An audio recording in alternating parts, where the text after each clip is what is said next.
السلام عليكم ورحمة الله وبركاته. إن الحمد لله نحمده ونستعينه ونستغفره ونستهديه ونعوذ بالله من شرور أنفسنا وسيئات أعمالنا، من يهد الله فلا مضل له ومن يضلل فلا هادي له، ونصلي ونسلم على سيدنا محمد وعلى آله وصحبه وبعد. This is the class number 14 in the series of studying Tawheed. Inshallah, we will continue. We finished the first two parts of that are embedded in our Shahada, La ilaha illallah Muhammadun Rasulullah, and it is what the part of Tawheed al-Rububiyyah, the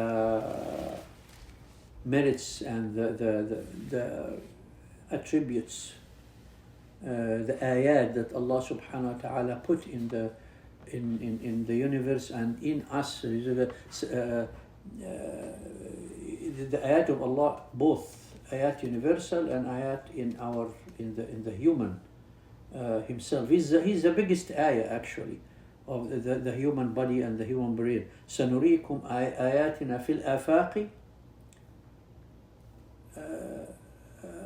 سنريهم آياتنا في الآفاق وفي أنفسهم حتى يتبين لهم أنه الحق. We will show you our ayahs in الآفاق, the universe, and in themselves, their bodies, in their brain, until they know that this is the truth. We're telling them.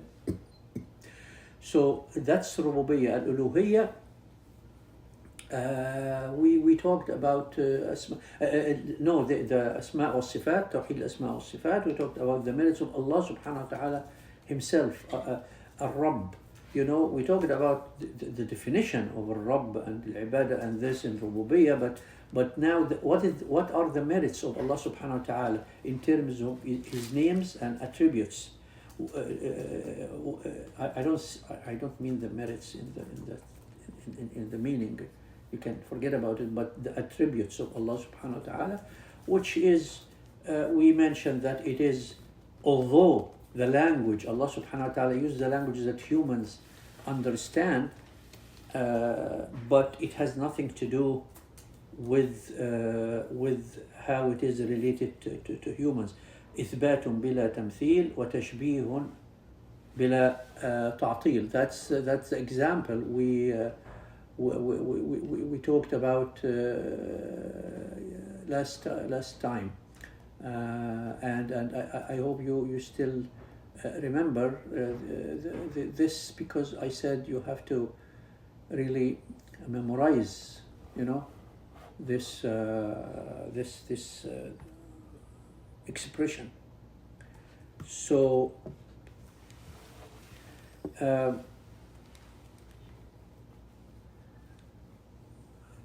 having said that, we move to Tawheed al-Ubudiyyah. Tawheed al-Ubudiyyah أو توحيد الطلب والقصد أو توحيد العبادة, the all أو توحيد الألوهية. These توحيد الألوهية, توحيد العبادة, توحيد القصد والطلب, توحيد العملي, they are all names. It's like it's all names of Tawheed, the unification of divinity. It's توحيد الألوهية, worship, intention and seeking, the Tawheed of intention and seeking, or practical Tawheed. Practical, we have to go over this because to make understand, because there are two types of practical. The practical that comes under the Tawheed itself, Asl al-Deen, the origin of Deen that we are talking about here, and Tawheed al-Amali, the practical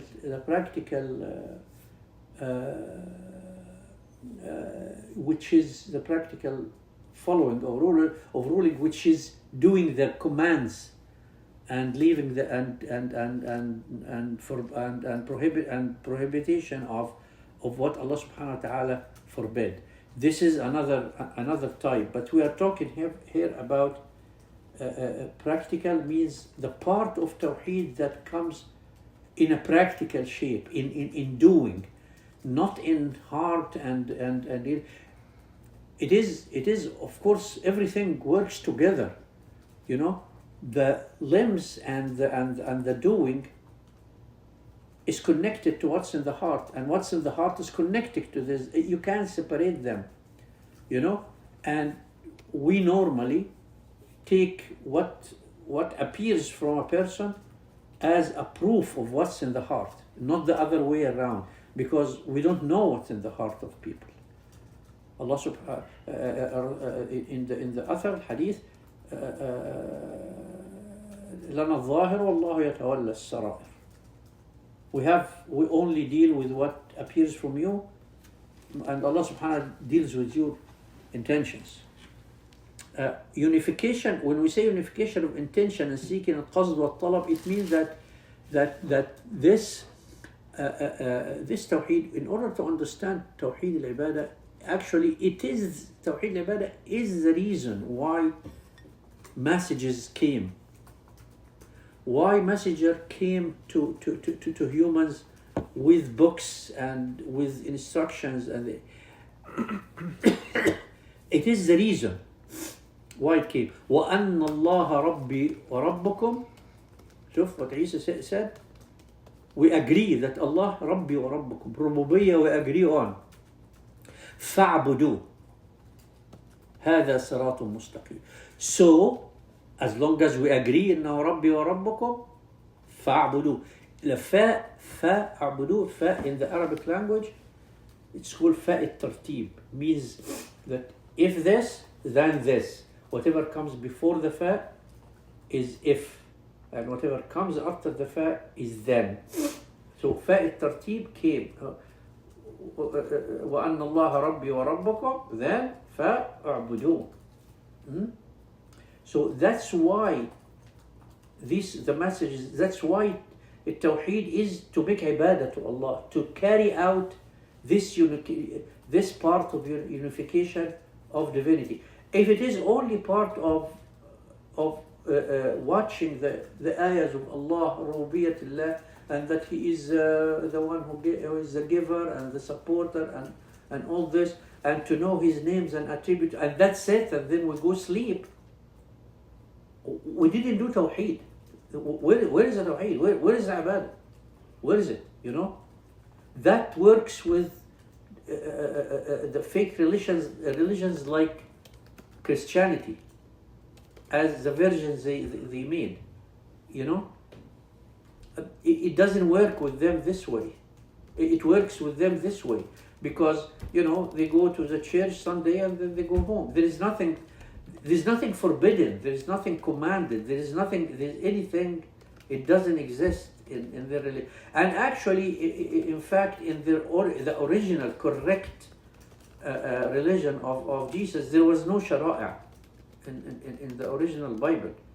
There were shara'a in Moses, like Musa has sharia, but for Jesus, for Isa alayhi salam, there was no sharia, you know, to follow. Muslims, it's all about sharia. But although there is no sharia in Bible, and there is sharia, the concept was there. You have to obey Allah, because this is about the concept. This part is, the main part here is about the concept of following Allah, of obeying Allah subhanahu wa ta'ala. Tawheed al-Ibadah is to submit to Allah and to agree that we obey Allah in everything, and we cannot agree on disobeying Allah. Even if we all want to disobey Allah, we cannot agree on that concept. If we agree on that concept as a society, or if I decided not to obey Allah inside my heart, and that's it, I'm not obeying Allah, this is a kufr. There is no Islam, there is no ibadah, there is no Tawheed al-Qasd. I am not following Allah, I'm not making intention to follow Allah. The intention has fallen, that's it, it's gone. So Tawheed al-Ibadah,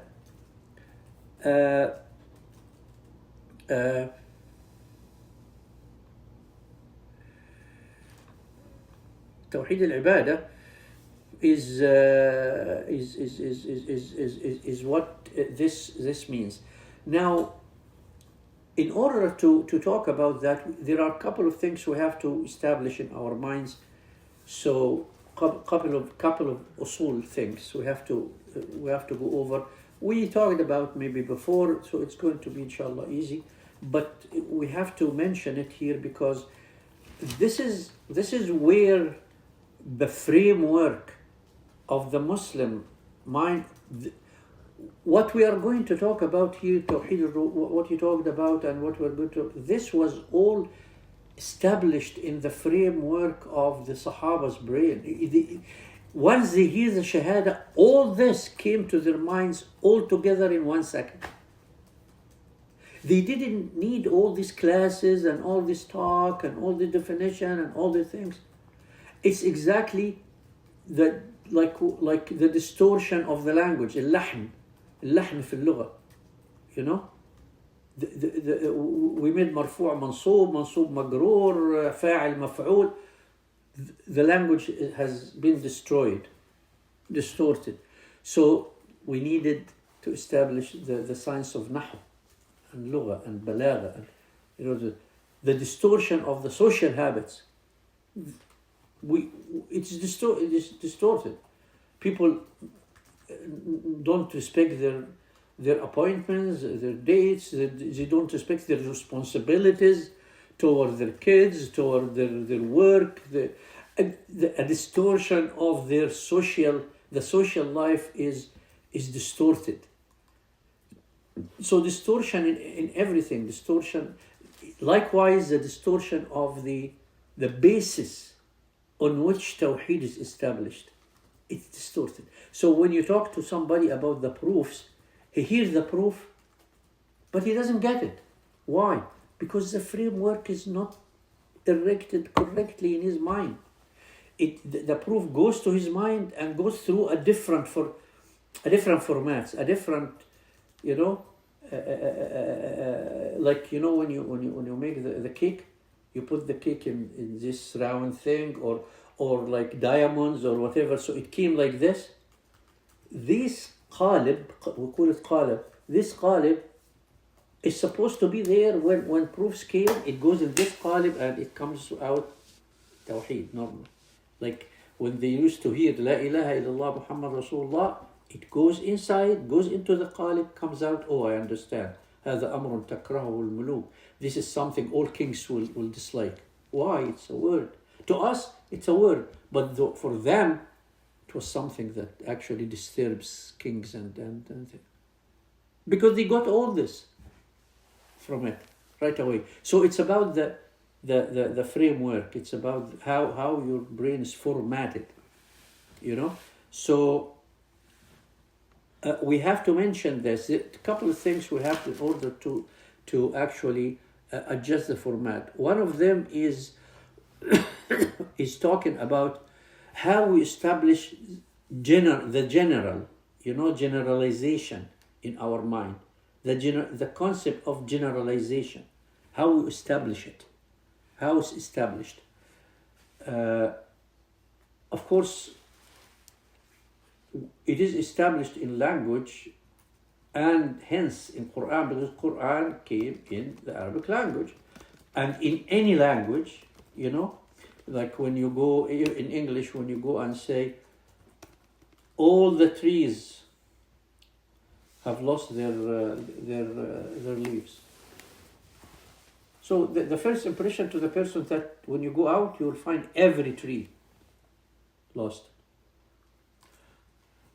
But you will know in the background that the evergreen didn't lose it. But this did not stop you from imagining every tree other than that. There is a way, you know, to establish the general and the specific and the exception, because this evergreen is an exception, is not specific, it's exception. It's called istithna, it's not takhsis, because when we study usul, I'll teach you what is the difference between istithna and takhsis. So because تخصيص, you can make تخصيص after the fact you say that all that. But استثناء is embedded in the back of your brain. You don't need to say it. It's there. You know? So to establish generalization from the proofs of Sharia, it's the same as establishing the generalization in using language. So when we talk, like when you say men is a generalization. It's a race, you know. You mean all the race. It's a word. It's a generalized word in a sense, right? Birds, animals. These are generalized words, right?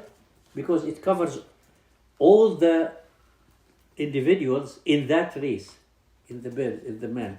So in order to understand it comes, the generalization comes with in two ways. One way is the one that we all know, that established, we all know. The second we know, but it's covered. We don't realize it easily now. One way is to actually pronounce the word or the phrase of umum. Like when you say we'll talk in Arabic now because it's about Quran and it is related. والسارق والسارقة فاقطعوا أيديهم. ألف لام تعريف السارق means everyone who do thief, right? So السارق is a way to define generalization. الشجر, الحجر, الحجر means all the stones. الشجر, all the things. So alif lam is a way to express generalization. صيغة الجمع, the phrase of plural. The plural is always generalized.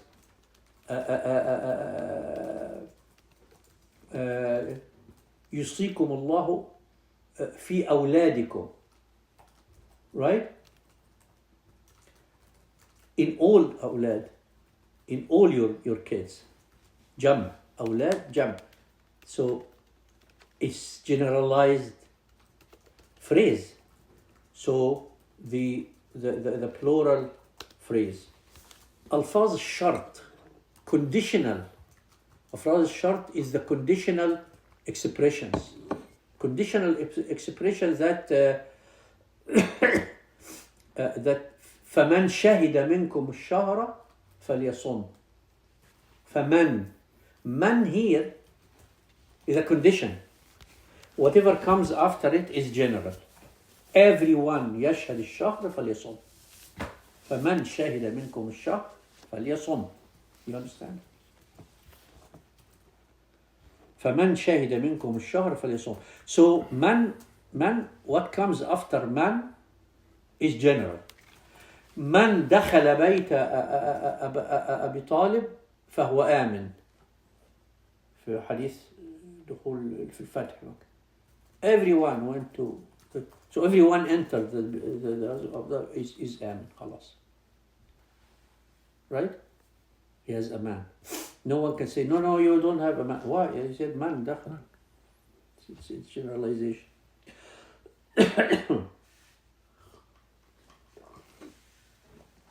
What's called in Arabic also al-asma' al-mawsula, which is relative pronouns.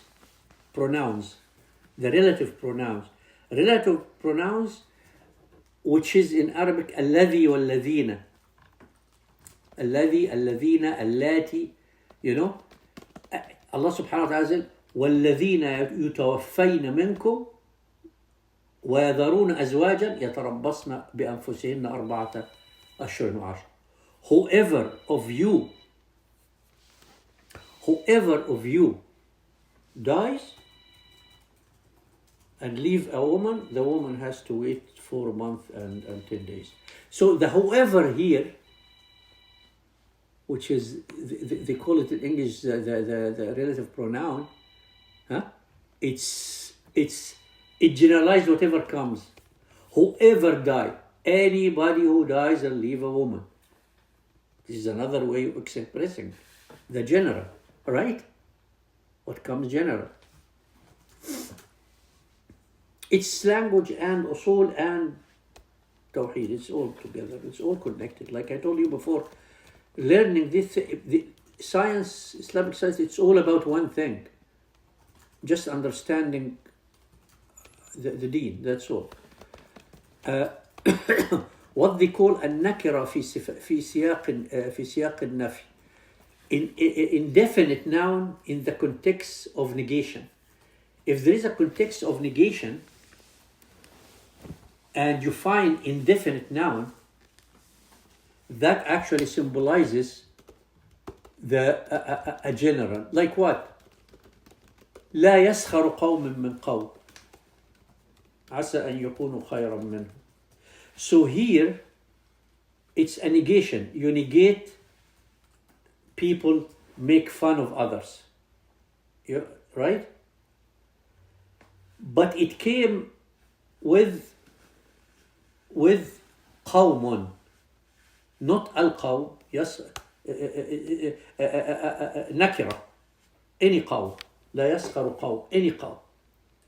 So if the negation لا came with نكرة, قوم, not معرفة. القوم is معرفة. القوم with ألف لام, it's a definite. Indefinite means قوم, people, any people, not the people, right? So لا يسخر قوم من قوم. No people should make fun of.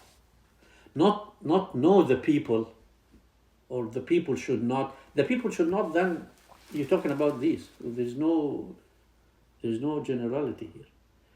So if you negate in the context of indefinite, it's general.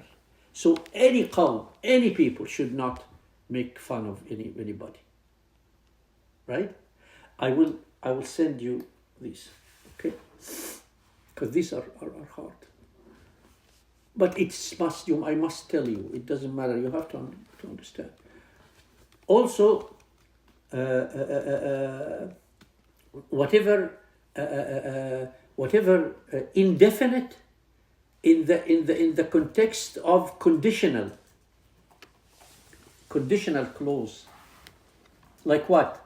Like what in conditional clause? Like إن جاءكم, if إن جاءكم فاسق بنبأ فتبينوا. If a fasiq came to you, not if the al-fasiq came to you, the al-fasiq, no. إن جاءكم فاسق, any fasiq. So if it is indefinite, because the definite is al-mu'arraf, indefinite is fasiq, غير معرف.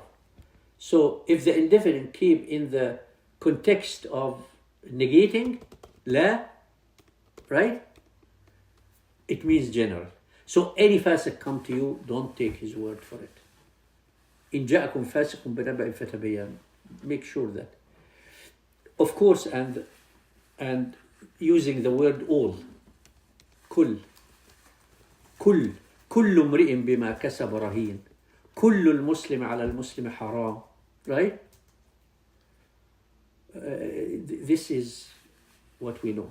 So these are agreed upon in establishing the generalization of the concept in the brain. When you find this in any context, you know that it's general, and you cannot remove it from its generality except if you find clear exception or clear specification, specifying a specifier to it where it's specified in another hadith or you find an exception, istithna, where it was make istithna to it somehow,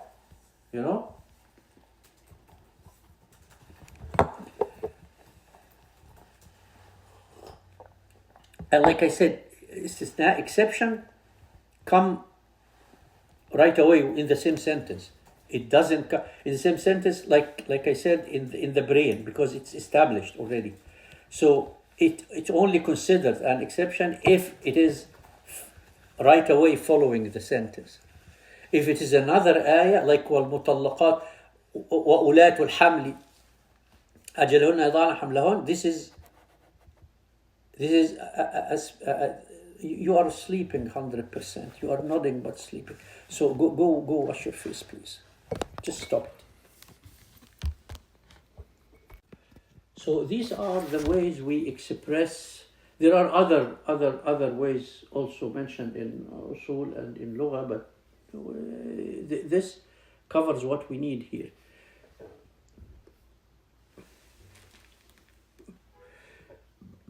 There is another way. I said there are two ways. The phrases in language, which are these.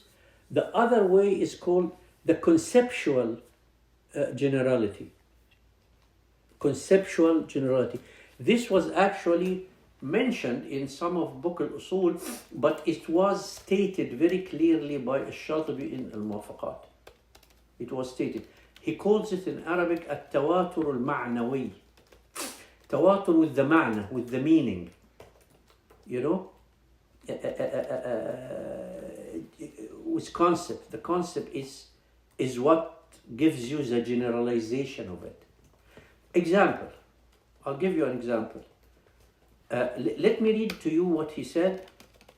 What is the التواتر المعنوي أو العموم المعنوي. العموم, generalization, the generalization, conceptual generalization. It is the process, don't write it, I'll give it to you. It is the process of surveying the location of a certain meaning among specific cases until the mind forms from them a general conceptual meaning which functions in thought as a generality. It becomes a generality after you search and you see it in a lot of cases until it's become generalized. It's not written in its own, you find the meaning embedded until you say, oh, that's a general meaning then.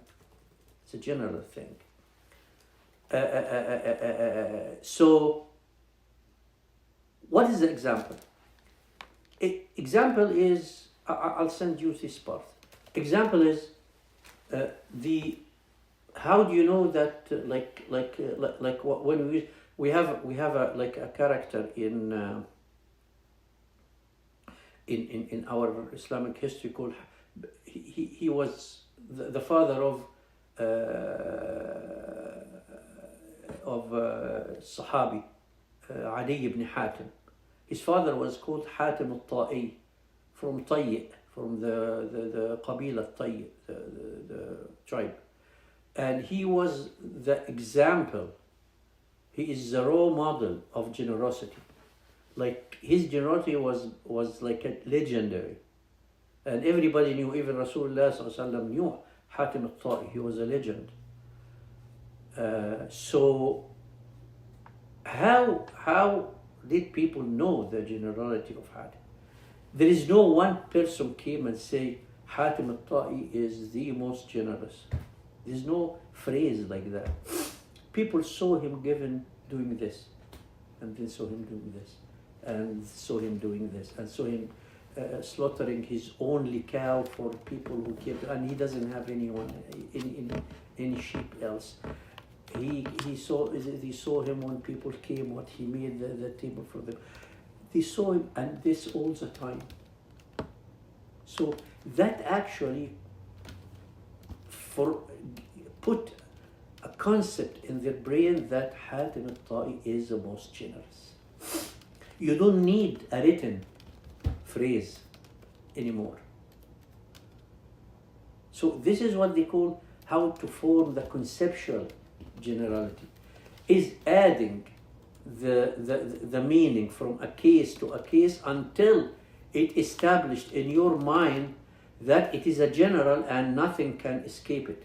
Now, what if one guy came and said, but I saw Hatim one day and he was walking beside a beggar, a poor, and he didn't look at him and he kept going. What if somebody said that? We negate him. No, that's the point. When you find 100 or 1,000 cases telling you something, and you find one coming and telling you other, what do? You say, no, I search for a reason for this, but I don't negate the 1,000. Because if I negate it, I negate 1,000 for one. Maybe he didn't see him. Maybe he knows that he's fake, right? Maybe he was thinking about something else. This is what they call in Usul al-Fiqh قضية العين. The specific, the specific case, the specific case. قضية عين. عين means this, a case of its own. And a case of its own never negate a conceptual generalization. It never does that. It only does that when you see, of cases enough of the contrary in order to be able to establish a contradiction, conceptual meaning. Then you are in a problem. But never happened. It didn't happen in reality. It's always, when you establish something conceptually, it's always there. It's always established. And you will find 1, 2, 3 things that you need to find the reason why it deviated from this concept. And you will find reason for it. And if you don't find reason for it, you just neglect it. Because this is general. You can't negate it for this. You have to find why it happened. Why Hatim didn't do that.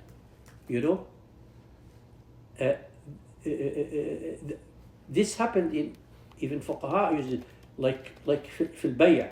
Imam Malik, right? Imam Malik found many cases in Sunnah where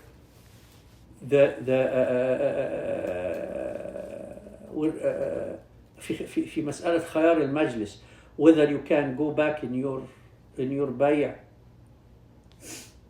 while you are sitting there, or you have to disperse and then there is no getting back.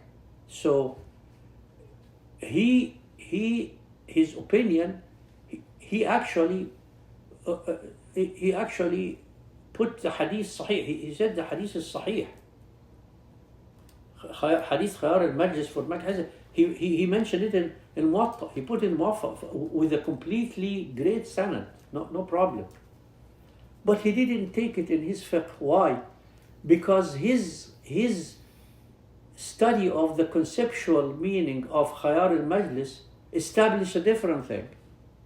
So he said, جاء الحديث, hadith came and sahih. ولكن لا ندري ما هو. We don't know why it happened. We can't find the reason. And he actually worked with the conceptual meaning in his fiqh. So establishing a generalization with this way is even much stronger than establishing a generalization with a phrase than كل or جميع or ألف لام التعريف or النفي في سياق النكرة or النفي في سياق الشرط, the indefinite in the context of negation or conditional phrase. All these things we talked about, the conceptual generalization is much stronger. Because at the end of the day, the generalization in a phrase, it's one. But the generalization was the conceptual generalization is actually, you find it in 100. That's how the concept of الضرر مرفوع. There is a huge one of the big فقه rules في القواعد الفقهية in the fiqh rules is الضرر مرفوع. No harm to be done in Sharia. Harm is not allowed in Sharia. If you find anything that's harm, it is haram right away. You don't have to find a phrase for it. Why? How does it establish? Because we went through, because fuqaha looked at Quran and they found that hundreds of ayahs, hundreds of hadiths, hundreds of situations in Sirat Rasulullah that forbid and stop harm from being done. So they actually put it in a phrase that says ad-darar marfu'. Right? But there is no phrase in Sharia, it says ad-darar marfu'. There is no such thing. There is hadith da'if. La darara wa la dirar. There is no harm and is no harming. But this hadith is da'if. It can't establish a general rule, right? But the general rule was established, removing the harm was established but by this method of generalization, the conceptual method. Because we found the harm removed from Sharia and forbidden in hundreds and hundreds of situations, text, cases. It's all over Sharia. So we came to the conclusion that the phrase that ad-darar marfu', right? Harm is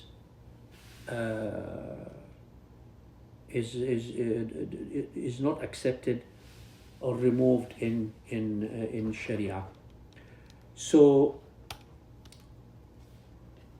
having said that, we established actually a kind of a framework to understand what's going to come in understanding al-ubudiyya, Tawheed al-ibadah, the proof of Tawheed al-ibadah. And we will know, by understanding the thing, we will know where the murji'ah actually went wrong. You might not know what is murji'ah, what is generalization. You will see that all of it actually comes together at the end of the day. It's not as simple as that, just throwing an ayah or hadith in the face of somebody because he doesn't understand. He doesn't have the framework, the form, the qalab is not there for him. So you have to have the common framework with the person in order to say, oh yeah, this actually has to be understood this way. And you will understand that how far off we are from understanding how to understand. How far off. We are far off. And that puts a more responsibility on you guys who are going to be the seculars of the coming generations. And saying that, we will end our class and we will meeting inshallah next time for the 14th class. Wassalamu alaikum wa rahmatullahi.